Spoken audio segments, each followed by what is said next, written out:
야구야구 김영준입니다. 메이저리그 개막이 연기된 우울한 상황에서 무슨 이야기를 하면 좋을까 생각하다가 이번 기회에 옛날 이야기들을 정리하고 넘어가면 좋겠다는 생각을 했습니다. 오늘은 베리 본즈를 이야기하겠습니다. 여러분은 베리 본즈를 어떻게 기억하고 계시나요? 먼저 베리 본즈는 야구의 신입니다. 메이저리그 역사상 가장 많은 홈런과 가장 많은 볼넷을 기록한 선수. 2위 선수 2명을 합친 것보다 하나가 더 많은 7개의 리그 MVP를 따낸 선수, 700홈런, 500도루를 기록함으로써 400홈런, 400도루도 없는 상황에서 500홈런, 500도루를 달성한 유일한 선수, 골드글러브 수상에서 홀대받던 좌익수였음에도 8개의 골드글러브를 따낸 선수. 하지만 베리 본즈는 스테로이드 시대의 상징이 되어버린 선수입니다. 본즈는 2003년 연방 대배심 청문회에서 스테로이드를 사용한 적이 있냐는 질문에 대해 알면서 사용한 적은 없다라고 했습니다. 검찰은 4가지 항목에 대해 기소를 했지만 그중 3개에 대해서는 유죄 여부를 가릴 수 없게 되자 하나 남은 재판 방해죄로 기소했지만 본즈의 승리로 끝났습니다. 그렇다면 본즈는 메이저리그가 약물의 시대를 털고 가기 위해 제물로 바쳐진 억울한 선수인 걸까요? 본즈는 대단한 혈통을 가지고 태어났습니다. 아버지 바비 본즈는 300홈런 400도루를 달성한 선수였고 우익수로서 3개의 골드글러브를 따냈습니다. 1973년에 홈런 하나만 더 때려냈더라도 1988년 호세 칸세코보다 먼저 40홈런 40도루를 기록할 수도 있었습니다. 본즈의 대부는 더 대단한 사람이죠? 맞습니다. 윌리 메이스입니다. 마이크 트라웃은 20세 시즌부터 27세 시즌까지 8년 동안 연평균 9.0의 레퍼런스 승리 기여도를 기록했는데요. 600홈런, 300도루의 윌리 메이스는 한국전 참전 이후 돌아와 23세 시즌부터 35세 시즌까지 13년 동안 레퍼런스 승리 기여도가 연평균 9.6이었습니다. 고모가 올림픽 여자어들 금메달 리스트이기도 한 본즈에게는 또한 대단한 이종사촌 형이 있는데요. 바로 미스터 옥토버 레지 잭슨입니다. 월드시리즈 역사상 MVP에 2번 오른 선수는 딱 3명, 샌디 코펙스, 밥 깁슨, 그리고 레지 잭슨입니다. 그러니까 야수로는 잭슨이 유일한 거죠. 바비 본즈와 베리 본즈, 윌리 메이스와 레지 잭슨, 이 4명의 홈런을 합치게 되면 2317개가 나옵니다. 고교 졸업반인 본즈가 1982년 드래프트에 나왔을 때 아버지와 대부의 팀이라고 할 수 있는 샌프란시스코 자이언츠는 본즈를 2라운드 39순위로 지명합니다.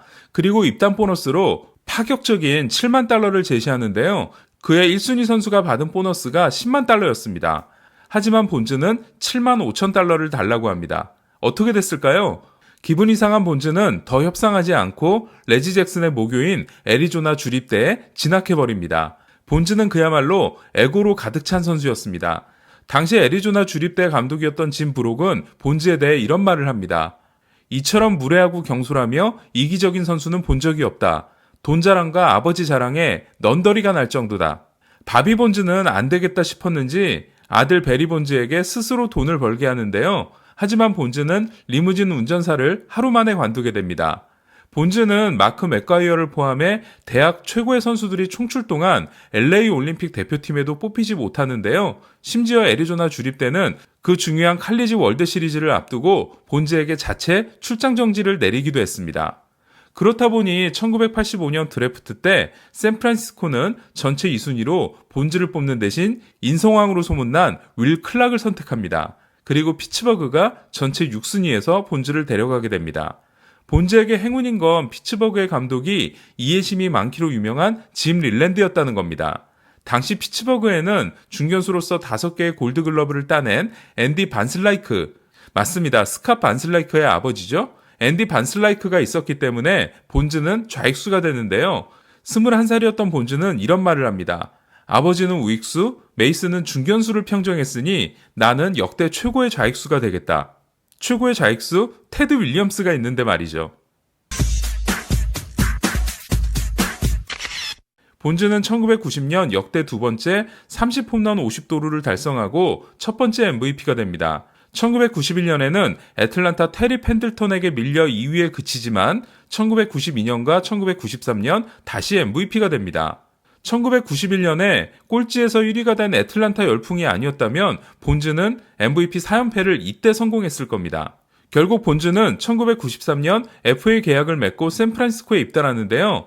1994년 MVP 2위 선수이자 샌프란시스코의 또 다른 간판 타자였던 맷 윌리엄스. 맞습니다. 기아 감독 맷 윌리엄스는 본즈와 더는 같이 지낼 수 없다며 트레이드를 요청합니다. 그리고 본즈는 이후에 만난 제프 켄트와는 경기 중 멱살을 잡고 싸우게 됩니다.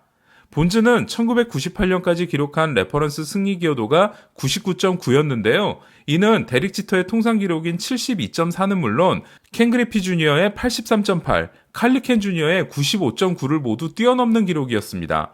심지어 토탈 베이스볼은 그 시즌이 끝난 후 본즈를 역대 선수 순위 6위에 올리기도 했습니다. 그러니까 33세 시즌인 1998년에 본즈는 이미 명예전당 커리어를 만들고도 남았던 겁니다.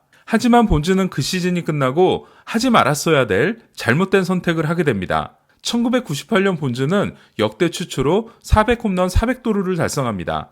하지만 본즈가 이 기록을 달성한 날은 마크 맥과이어가 53호, 세미 소사가 51호를 날린 날이었습니다. 사람들은 본즈가 아니라 맥과이어와 소사의 홈런 대결을 더 재밌어 했습니다. 자존심이 누구보다도 강한 본즈로서는 용납할 수 없는 일이었습니다.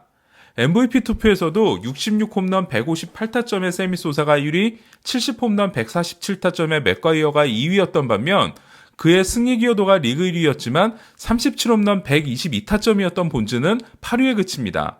지금처럼 승리 기여도라는 지표가 당시에 있었다면 어땠을까요? 본즈는 약에 손을 대지 않았을까요?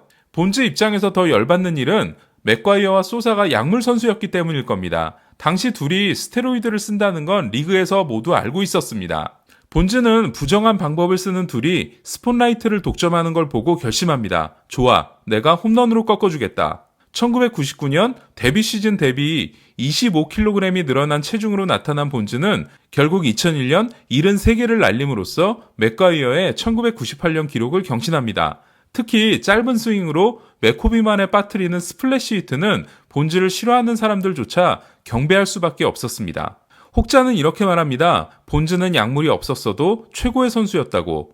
맞는 말입니다. 본즈가 약물을 하지 않은 시즌으로 생각되는 1997년 본즈는 145개의 볼넷과 87개의 삼진을 기록했고 4할 4푼 6리의 출루율을 기록했습니다. 40홈런, 40도루 시즌이었던 1996년은 이보다 더 대단했습니다. 본즈는 자신에 대한 논란이 일자 스테로이드가 공을 맞출 수 있게 해주는 건 아니다라는 말을 하는데요. 이것도 맞는 말입니다. 하지만 본즈의 최대 강점은 슬러거들이 쓰는 950g 방망이가 아니라 905g 방망이로 그것도 배트를 짧게 쥐고 홈런을 쳤다는 거였습니다.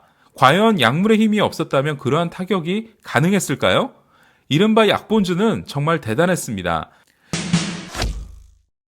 2004년 본즈는 120개의 고의사구를 얻어내는데요. 이는 그의 메이저리그에서 나온 고의사구의 10%에 달했습니다. 2001년부터 2004년까지 본즈의 OPS는 1.368이었고 3개의 볼넷을 얻어낼 때마다 하나의 삼진을 당했습니다. 급기야 상대팀들은 본즈가 이닝의 선두타자로 나서도 거르게 됩니다. 본즈가 사용했을 당시도 스테로이드는 금지 약물이었습니다. 처벌 규정이 없었을 뿐이죠. 본즈에 대한 논란이 심해지자 2003년 사무국은 선수 노조와 합의를 합니다. 전수 조사를 해서 양성 반응을 보인 선수가 5%를 넘으면 처벌 규정을 만들자고 말이죠. 그 결과 양성 반응을 보인 선수는 8.7%였는데요. 이때 걸린 104명의 명단에는 알렉스 로드리게스와 데이비드 오티스가 있었습니다. 맞습니다. 본즈를 제외하더라도 알려지지 않은 100명의 약물 선수가 있었습니다. 하지만 제가 화나는 건 그리고 속상한 건 약물을 쓰지 않아도 최고였던 선수가 왜 약물을 사용해서 본인과 메이저리그의 명예를 실추시켰냐는 겁니다. 물론 가뜩이나 자존심 강한 본즈로서는 더 위대해지고 싶다는 유혹을 참을 수 없었을 겁니다. 하지만 약물의 시대, 정정당당하게 약물 선수들을 꺾은 영웅이 있었다면 어땠을까라는 아쉬움이 두고두고 남습니다. 이후 본즈는 자기 뒤에 숨어있는 약물 선수들을 대신해 약물 시대를 대표하는 청산의 대상이 됩니다. 과연 본즈가 백인이었어도 그랬겠냐라는 말이 나올 정도로 공공의 적 취급을 받습니다. 2007년 42살의 본즈는 126경기에 나서 132개의 볼넷을 얻어내고 출루율 4할 8푼을 기록하는데요. 하지만 구단주들의 담합에 갈 곳을 찾지 못하게 됩니다. 결국 본즈는 3000안타, 2000타점에 안타 5개, 타점 4개를 남겨두고 은퇴하게 됩니다. 여러분에게 본즈는 과연 어떤 의미인가요? 추악한 괴물? 시대가 만들어낸 비운의 천재? 이 영상을 보신 후 각자 판단하셔야 될 것 같습니다. 이상 김영준의 야구야구 영상으로 만나는 인사이드 MLB였습니다.